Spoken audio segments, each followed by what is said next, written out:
So here we are going to go over the evidence to support everything I've been saying. So here we've got first world leader admits that COVID vaccinated are no longer human.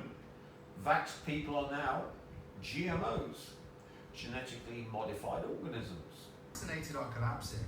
Heart attacks, strokes, turbo cancers, and autoimmune disorders striking down the young and healthy alike. Athletes, celebrities, and influencers have pushed the jabs, even children on school playgrounds. None are spared. Among those who are still alive, visible symptoms are mounting. A greyish pallor in the face, persistent brain fog, erratic mood swings, and unrelenting exhaustion, with overwhelmed immune systems that are unable to shake even minor colds. Google searches for mRNA reversal have surged exponentially around the vaccinated world as panic spreads. For the vaccinated, those who drank the Kool-Aid during the most audacious psyop humanity's ever faced, the nightmare just got even worse. Brace yourself. The latest revelations, as revealed by a senior European politician, who also happens to be a brilliant medical research doctor, have just made a bad situation downright apocalyptic. Ministerstva spravodlivosti.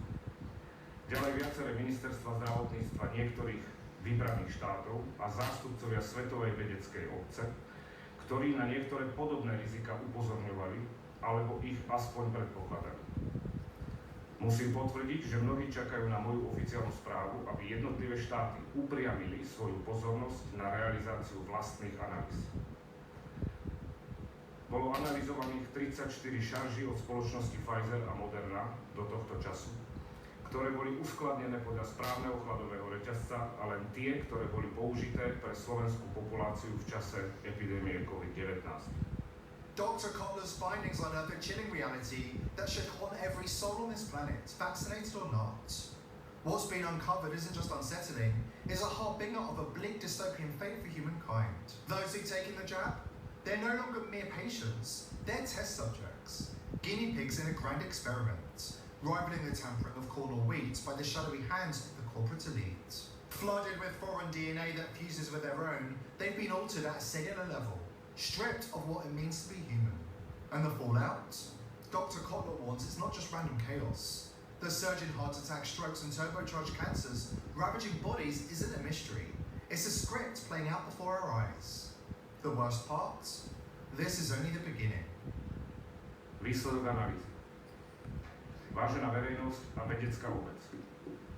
Výsledky analýzy všetkých, opakujem, všetkých analyzovaných šarží dokázali, že v každej jednej ampule sa nachádza enormne vysoké množstvo DNA, vektor, ktorý kóduje kazetu pre syntézu S-proteínu, ak nie aj iné proteíny. Takmer v rovnakom množstve ako mRNA sa tam nachádza teda aj DNA. V troch prípadoch je dokonca obsah DNA vyšší ako mRNA. To už ani nemožno považovať za vakcínu mRNA, na princípe mRNA. Tento genetický kód pre syntézu S-proteínu, táto informácia uložená v tejto DNA, je v porovnaní s mRNA stabilná, vie sa integrovať do ľudskej jadrovej DNA a následne sa takýto ľudský organizmus stáva, nebojím sa povedať oficiálne, geneticky modifikovaným organizmom. Geneticky modifikovaný organizmus je organizmus, ktorého genetický materiál bol úmyselne zmenený. Toto sa robí napríklad na kukurici a v medicíne je to v štádiu výskumu. Nejde teda o žiadnu kontamináciu vakcín, ale o účelové obrovské množstvo genetického materiálu, ktorý dokáže prechodne, tranzientne transfekovať ľudskú jadrovú DNA a táto transfekcia sa môže stať stabilnou a trvalou. Táto transfekcia môže s dostatočne vysokou pravdepodobnosťou ovplyvňovať aktivitu tumorsupresorových génov a spôsobiť vznik nádorových ochorení.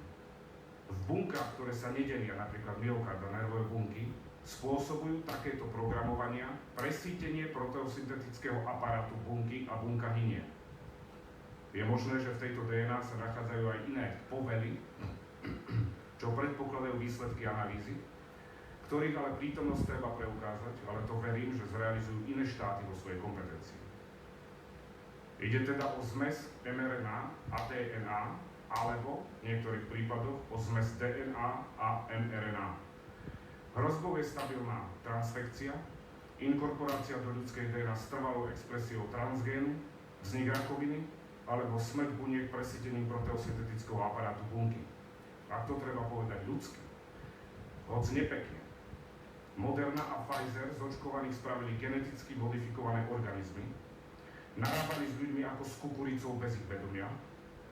Vysoký obsah DNA v takomto rozsahu je absolútne škandalózny a okamžite by malo byť zakázané použitie týchto preparátov v našej populácii.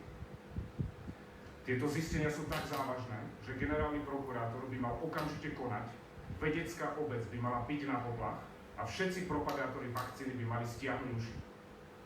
Are the vaccinated already walking, talking human cyborgs, fulfilling as yet unknown functions for the global elites, before they keel over and die at the flick of a switch? Since the vaccine rollout in 2021, something fundamental has shifted, yet most of the world remains blind to the nightmare unfolding right in front of them. It is time to rip away the veil and wake humanity up. This isn't just a wake-up call, it's a battle for our survival against an elite cabal obsessed with depopulating the planet. But first, an important word, and Gates saw an opportunity. In 2004, Microsoft was granted US patent 6,754,472, a method to transmit power and data using the human body as a wireless network. Exclusive rights to your body, handed to a self-appointed health czar. Did anyone ask you if you were okay with that? Of course not. This isn't a theory, it's a fact you can look up yourself. But it's only the beginning. Fast forward to 2021, when the vaccine rollout changed something fundamental. Autopsies of vaccinated bodies started turning up anomalies, disturbing ones. And then the next twist. Those same corpses, buried 6 feet under, are emitting radio frequency signals. Signals you can detect with a handheld spectrum analyzer. Something serious is happening, and it's no accident. Good guys, gone in 2021. It's a wild guess why, but we're running binary codes here, guys, off the thing. 2022, guys. Binary codes up the ass right there. There's information coming out of the graves, guys. This is the elite's endgame. A techno-communist dystopia where your body isn't yours anymore. It's a plan decades in the making, and Gates is just one piece of the puzzle. They're not just experimenting on us, they're enslaving us, one signal at a time. Do not underestimate the global elites. They are mad, drunk on power, and they have plans to covertly infiltrate the human body with nanotech robots and IP addresses. How do we know? We've got the footage.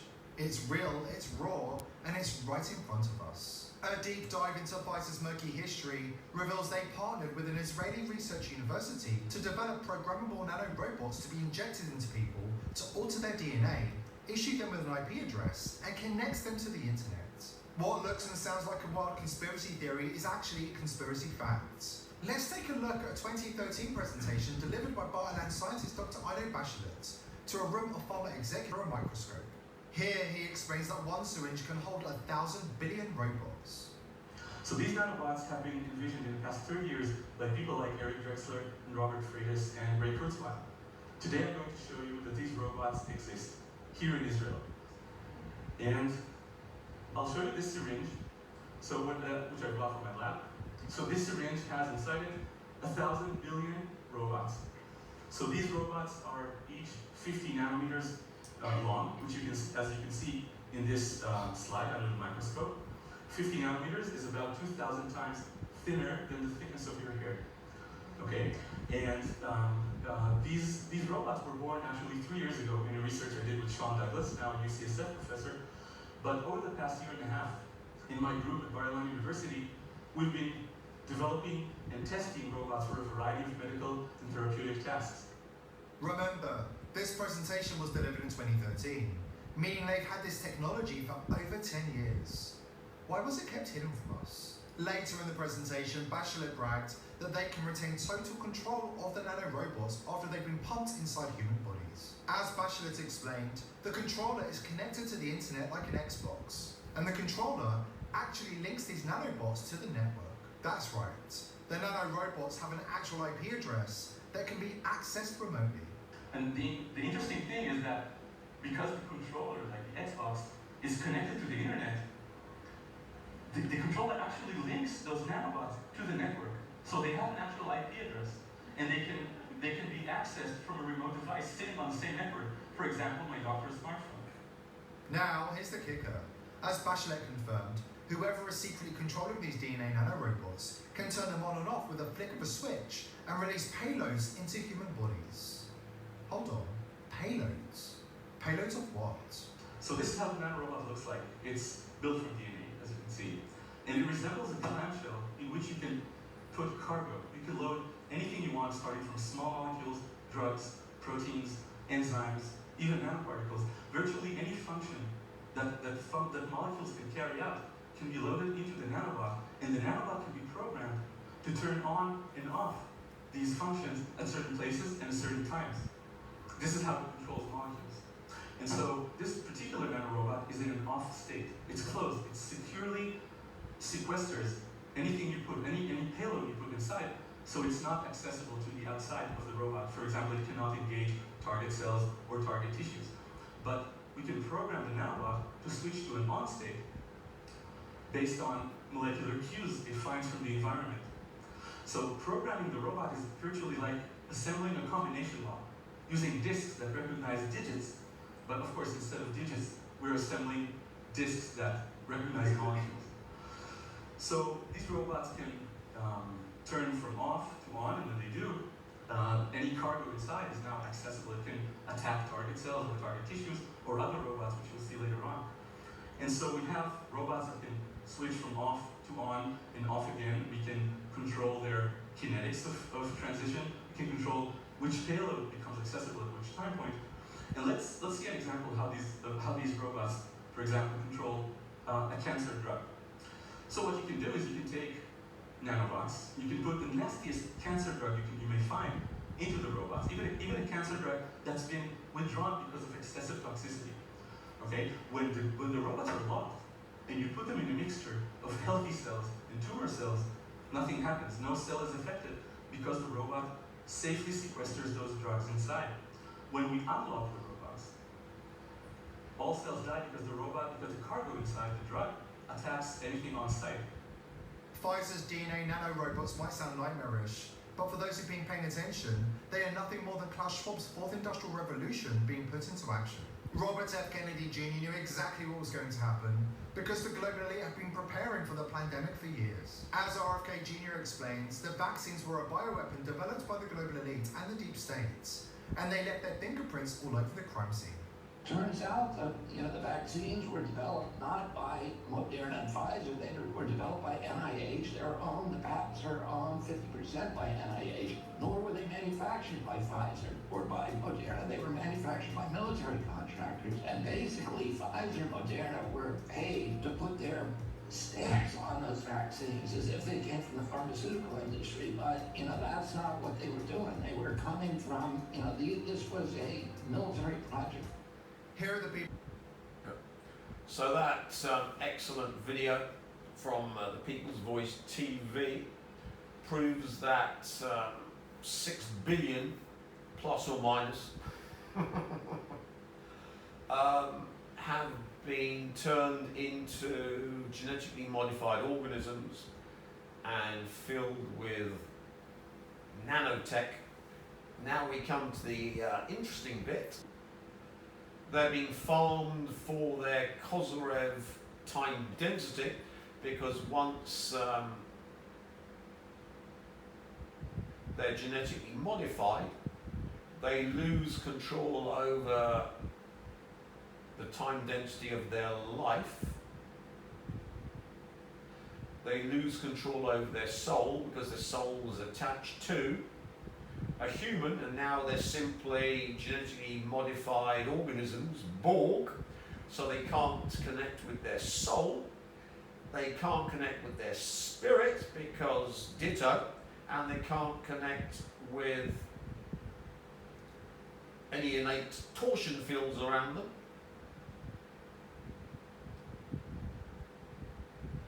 So this time density, which is the ability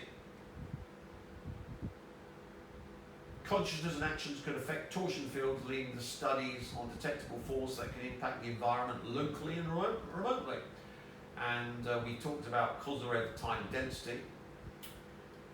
So this is the stuff that a 5-dimensional entity can use to control reality. And we're farming the former humans who've now been turned into Borg for this stuff.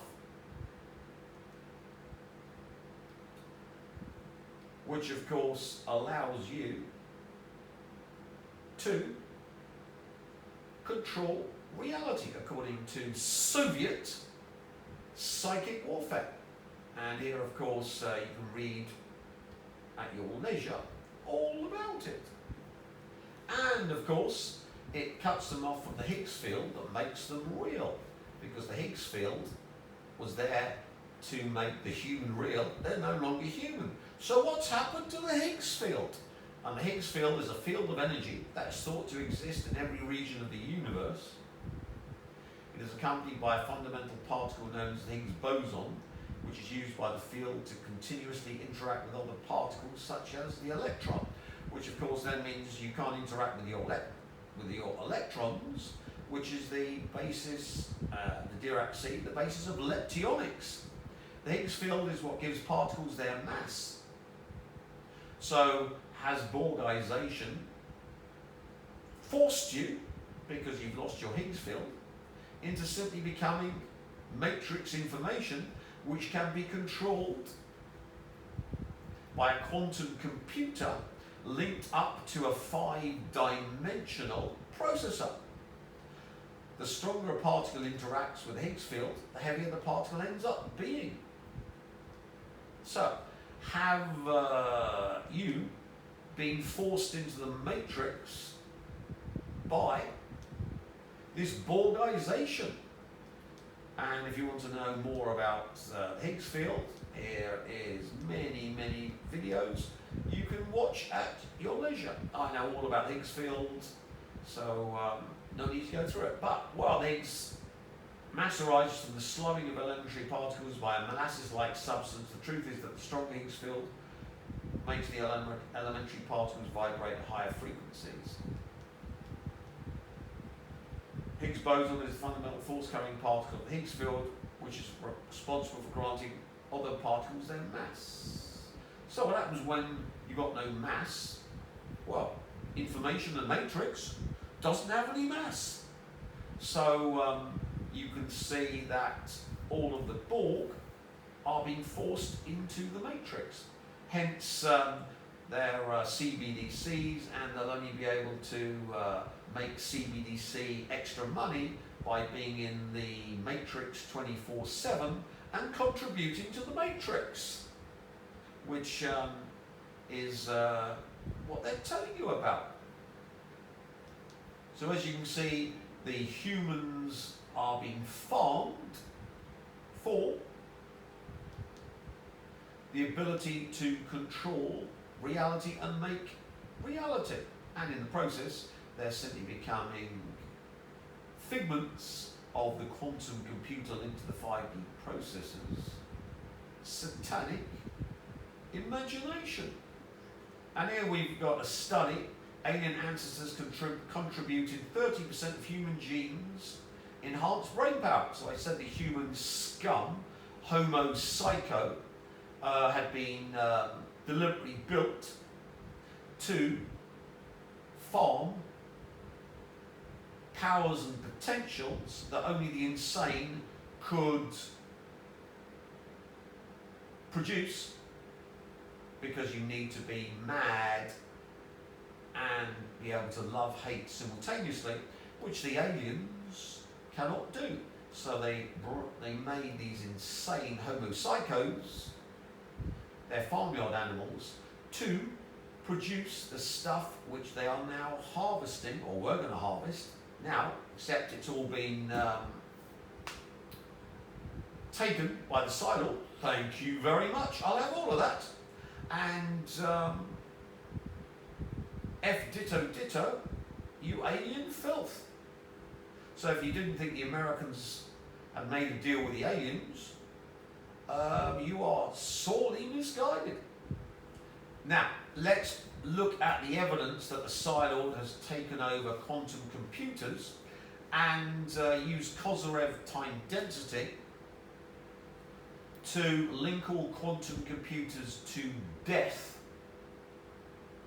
so that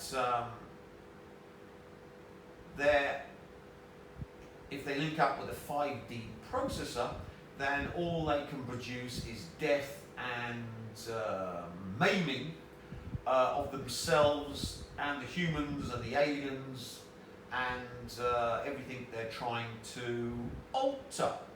The Ariana Grande suicide bombing installation, which I talked about. And since, of course, suicide bombers have killed more than 100 people, it's 100 monkey effect as well.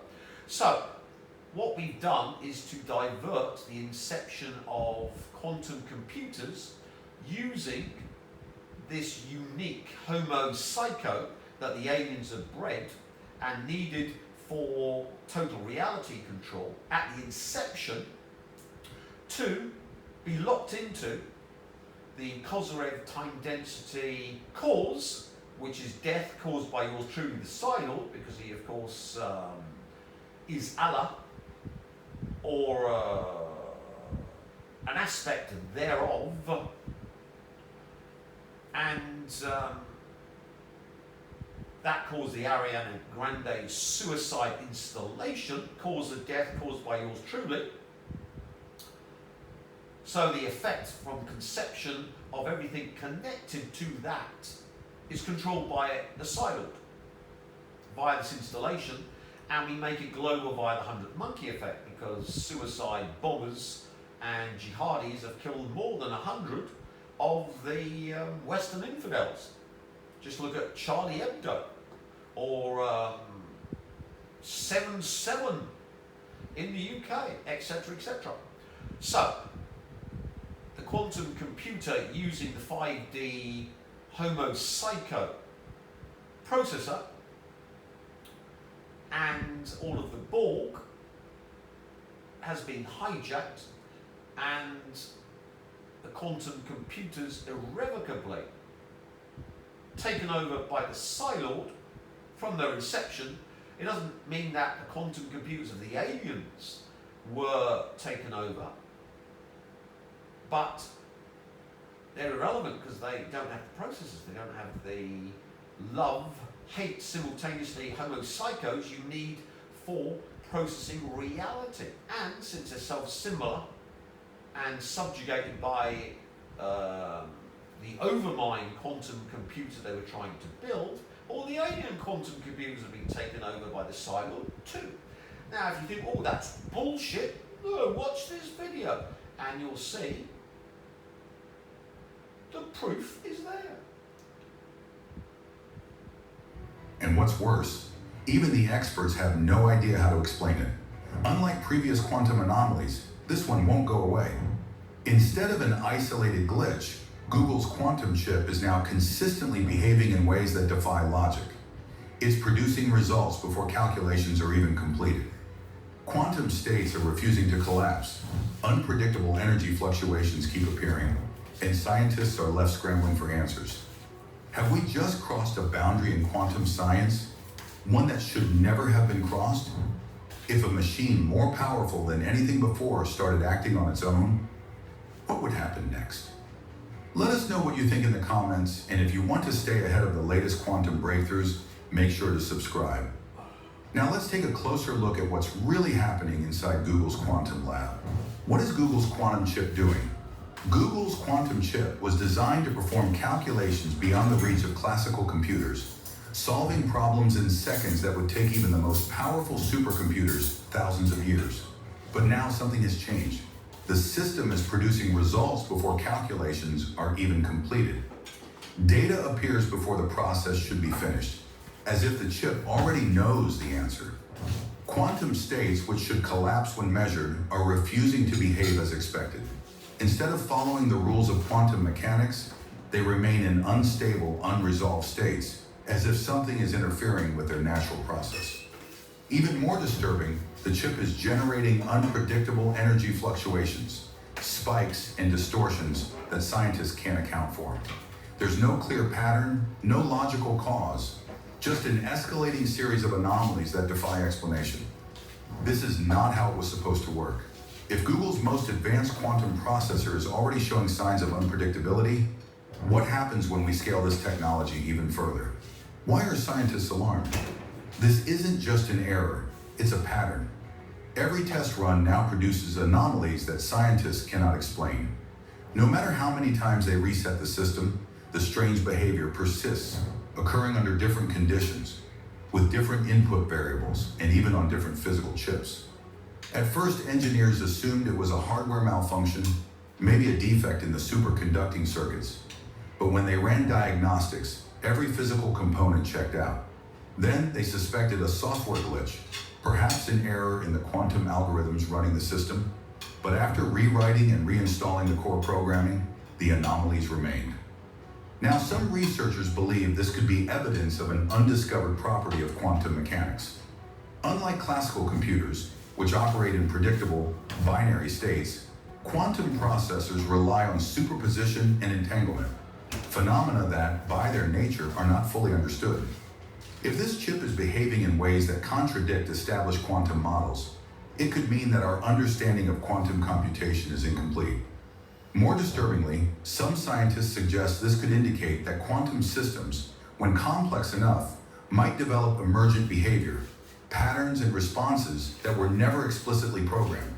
If true, this would challenge one of the fundamental assumptions of computing, that a system only does what it's designed to do. So what are we really looking at? A new quantum property never seen before? A hidden flaw in Google's processor design? Or a deeper, more unsettling possibility, an advanced computational system that is beginning to change its own behavior? This discovery could redefine the future of quantum computing, but it could also introduce risks we aren't prepared for. What happens if we push forward without fully understanding what's happening? Is this an incredible breakthrough or the beginning of a major problem? Let us know your thoughts in the comments, and if you want to stay ahead of the latest quantum revelations, make sure to subscribe. Now let's explore the deeper implications of what this means for the future of technology. Is this the first sign of an unstable quantum system? The biggest fear in quantum computing has always been unpredictability. Unlike classical computers, where every process follows a strict set of rules, quantum systems operate in a realm of probabilities, superpositions, and entanglements, making their behavior inherently complex. But up until now, that unpredictability was theoretical, something researchers could model and anticipate. Now, Google's quantum chip is showing a level of instability that no one expected. If we cannot fully control or understand quantum systems at scale, what happens next? There are a few possible explanations. One theory suggests that the chip is interacting with previously unknown quantum forces, subtle influences in the quantum vacuum or fluctuations in space-time itself that we haven't accounted for. In this case, the anomalies wouldn't be errors, but rather glimpses into an aspect of quantum mechanics we've never observed before. Another possibility is that this is an early sign of computational instability in high-powered quantum systems. If quantum processors can enter unpredictable states at a certain threshold of complexity, it could mean that scaling these systems will lead to errors we have no way of correcting, something that would have profound consequences for the future of quantum computing. But the most unsettling explanation? The chip could be performing operations beyond human understanding. If the anomalies are not random, but instead follow a logic we have yet to decipher, it raises a critical question. What exactly is this processor doing? If quantum computers are evolving in ways we can't predict, could they begin generating results that we have no way to verify? If so, what happens when we start relying on them for scientific breakthroughs, cryptographic security, or even artificial intelligence? This isn't just about a glitch. This could be the first warning sign of an unstable quantum system, one that, if left unchecked, might spiral into outcomes we can't control. Have we created an unstoppable quantum system? For the first time, a quantum processor might be reacting in real time to its own computations. adjusting its behavior in ways no one anticipated. Quantum systems are designed to follow probabilistic rules, but those probabilities should still operate within known parameters. Google's quantum chip, however, appears to be bypassing expected constraints, generating results that emerge before calculations are even complete. This raises a critical concern. What if this anomaly is a self-reinforcing process that keeps expanding?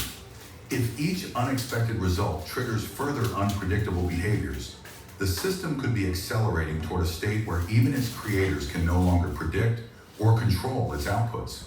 The biggest fear is simple yet chilling. What if this system reaches a point where we can't turn it off? Unlike classical computers, where a malfunction can be stopped by cutting power, quantum states persist through entanglement and superposition. If this chip has entered a feedback loop of unpredictable evolution, disconnecting it might not be enough to stop the process. And if it continues to operate, what happens next? Could it start altering outputs in unpredictable ways? Could it manipulate its own processing, reshaping data in ways that even the engineers at Google's quantum lab can't decipher? If we've crossed the threshold where quantum computers no longer behave according to our expectations, then we are no longer just observers of this technology. We may have already lost control over it. Have we seen anything like this before? While Google's quantum chip is behaving in ways scientists can't explain, this wouldn't be the first time quantum mechanics has defied expectations. Throughout history, researchers have encountered phenomena that challenge our fundamental understanding of reality itself. One of the most famous examples is quantum entanglement, a phenomenon where two particles, no matter how far apart, remain instantaneously connected. Changing the state of one immediately affects the other, even if they're separated by light years. Albert Einstein famously called this spooky action at a distance, and to this day, no one fully understands how or why it happens. Then there's the delayed choice experiment, where decisions made in the present seem to affect the past. In certain quantum experiments, the way a particle behaves appears to depend on whether it is measured, even retroactively. This suggests that time as we perceive it may not be as linear as we once thought. And of course, there's wave function collapse, the idea that simply observing a quantum system forces it to take on a definite state. Until it's measured, a particle exists in multiple states at once. But the moment it is observed, it chooses a single reality. This raises deep philosophical and scientific questions. Does observation create reality? And if so, what happens when a quantum computer begins making its own observations? Now, with Google's quantum chip producing results before calculations are complete and refusing to follow expected rules, some researchers are asking, is this yet another unknown layer of quantum physics revealing itself? Could this chip be interacting with quantum properties that we haven't yet discovered? If so, we may be standing on the edge of a breakthrough or a mystery that could redefine everything we know about computation and reality itself. Stop or push forward. Scientists are divided. Some argue that we need to pause quantum research before we step into unknown territory. If Google's chip is already displaying signs of unpredictability, what happens when we build even more powerful quantum systems? Could we be on the verge of creating something we no longer control? Others believe this is exactly why we must continue. This could be the key to unlocking revolutionary new physics, insights into quantum mechanics that were once thought impossible. If this chip is revealing a deeper layer of reality, halting research now could mean missing out on discoveries that could change science forever. But there's a dangerous question lurking beneath the surface. What happens if we keep pushing forward, ignoring the warning signs? Quantum computers are already exponentially more powerful than classical systems in certain tasks. If Google's chip is showing signs of an uncontrolled process, it could mean that as the technology advances, it will reach a point where intervention is no longer possible. If this anomaly is self-perpetuating, if the system is evolving in ways beyond our understanding, then stopping it later might be impossible. We are at a crossroads. Do we take a step back and ensure we fully understand what we've created? Or do we press on, knowing that the risk could be far greater than we anticipate? Why this behavior is so unusual? To understand why Google's quantum chip is causing such a stir, we need to look at how quantum processors normally work and why this situation is so different. Quantum processors rely on qubits, which exist in multiple states simultaneously thanks to superposition. Unlike classical bits that are either 0 or 1, qubits can be both at the same time, allowing quantum computers to perform complex calculations at an unprecedented speed. But quantum systems are incredibly delicate. Any interference, heat, electromagnetic fields, even minor vibrations can cause quantum decoherence, disrupting computations and leading to errors. That's why quantum computers are operated in near absolute zero environments with extreme precision. So what makes this situation different? Quantum errors versus unexplained anomalies. In normal quantum computing, errors happen, but they are predictable. They occur due to noise, interference, or decoherence, and researchers have developed error correction methods to compensate for them. These are technical issues solvable with better engineering. But what's happening in Google's quantum chip is not a standard error. It's not random noise. The anomalies are consistent across multiple tests. It's not a simple hardware failure. Diagnostics show the chip is functioning properly. It's not a software bug. Reprogramming hasn't changed the results. Instead, the chip is behaving in a way that suggests a fundamental deviation from expected quantum mechanics. It's not just making computational mistakes. It's producing results that seem to defy the known rules of quantum physics. Why scientists are both excited and terrified. On one hand, this could be the breakthrough of the century. If this anomaly points to a new quantum effect, we may be on the verge of discovering something even deeper about the nature of reality itself. This could open the door to advanced computational models, deeper insights into the quantum world, and even entirely new physics. On the other hand, it's deeply unsettling.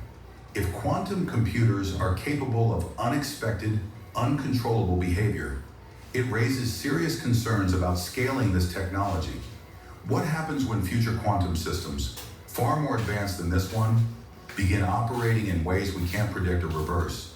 This is why the scientific community is split. Some are calling for caution, while others insist we push forward. But one thing is certain, Google's quantum chip has revealed something new, something we may not yet be ready to understand. Are we entering a quantum nightmare? Right now, experts don't have answers. Some believe this could be the beginning of a revolutionary breakthrough in quantum computing, evidence of an entirely new layer of physics we have yet to understand. Others fear we've crossed a line we were never meant to cross, creating a system that no longer follows the rules we set for it. Either we've made the most important quantum discovery ever, or we've created a problem we can't fix. And that leads to the ultimate question. If a machine built to unlock the deepest secrets of reality is already acting in ways we don't understand, what happens next?